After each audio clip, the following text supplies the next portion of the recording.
We're here with Neil Gresham at La Sportiva, and Neil is going to take us through the new, improved and updated TC Pro, which, and Neil, I think I'm right in saying, I mean, this is a shoe which, on the one hand, you could use on VDiff or VS multi-pitches in North Wales or the Lake District, but on the flip side, has also been used on 9A slabs and walls, on things like the Dawn Wall. That's it. I mean, judge it as a beginner's shoe at your peril, really. I mean, it's got that kind of robustness that it needs to last out on big walls. But yet, those who use it, particularly the Caldwells and the Honolds and the Beth Roddens of this world, have done some like unbelievably hard technical stuff in this shoe.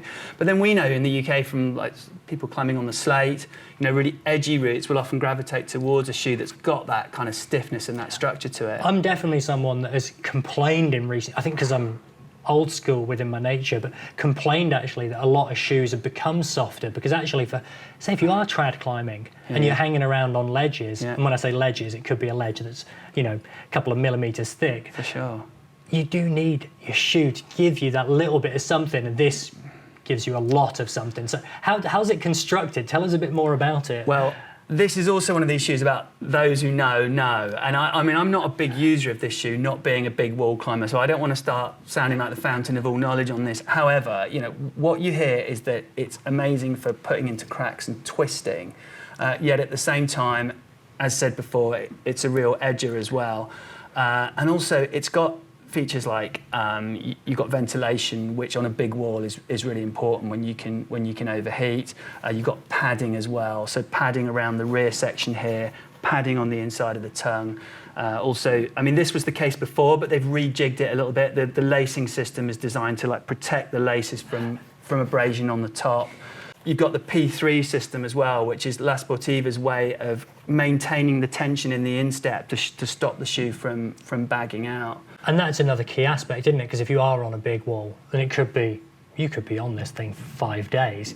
You kind of need a shoe that's going to be with you for 5 days. And even on a multi-pitch route, even on a single pitch route, to be fair, if you are on a long 45, 50-metre pitch, fair head, I'm thinking that the shoe like this would be incredible. Perfect. Because if you're on the vert, or if you, as I say, are on a crack, you don't want that shoe getting slippery on the inside, which sometimes they do. Yeah, no doubt, no doubt.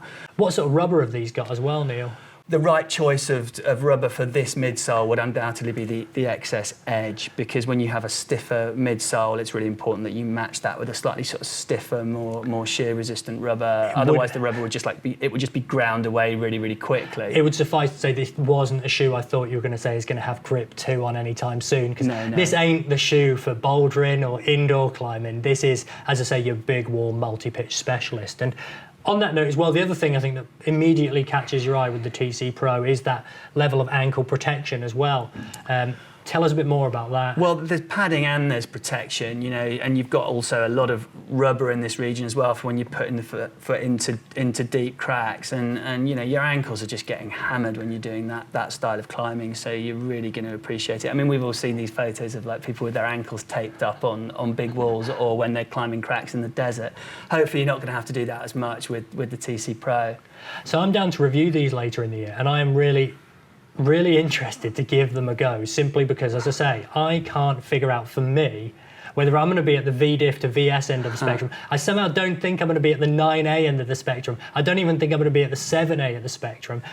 But what I am intrigued to see is how they actually perform in a more performance-oriented setting. So we'll wait and see. I'll have to give Tommy Caldwell a call or something like that to see how he does it. But it's a really interesting and varied shoe. I mean, that was the thing that I thought watching Honold in Free Solo, and when he's talking about his shoes, you really get the feeling that he believes this is going to perform better just on standard vertical walls, where perhaps you and I would go for a shoe that looked more technical, that looked more downturned or something. But he's actually in the zone where he's thinking, this is my shoe that I need for that. Which is a good endorsement. I mean, it's mind-blowing, isn't it? Yeah. But I think that's what makes this shoe really intriguing for me. And also within, as I say, a traditional audience who actually just want that comfort support.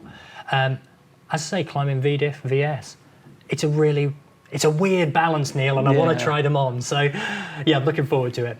Nice one. Brill. Thanks, Neil.